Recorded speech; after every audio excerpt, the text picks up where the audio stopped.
איזו חיה אתם רואים פה? ינשוף. למה ינשוף? הינשוף הוא הסמל של אתונה בעצם, של העיר. שהוא היה בן הלוויה של האלה אתינה, אלת החוכמה.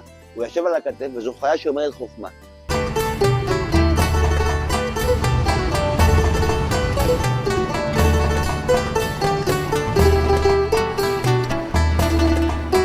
קודם כל, השם של הרחוב הרמו, מאיפה מגיע אלינו? מהמילה הרמס. מי היה האל הרמס המיתולוגיה היוונית? הוא היה שליח האלים. האל הדבר עם הסנדלים המחולפות הוא זה שנותן לרחוב את שמו.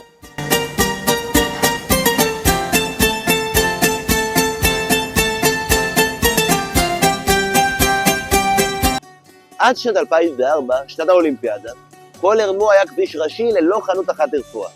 בשנת 2004, בעקבות האולימפיאדה, היוונים החליטו שגם הם רוצים מדרחוב לקניות ובכל עיר גדולה באירופה, והם בחרו בהרמו לשמש כפונקציה הזו.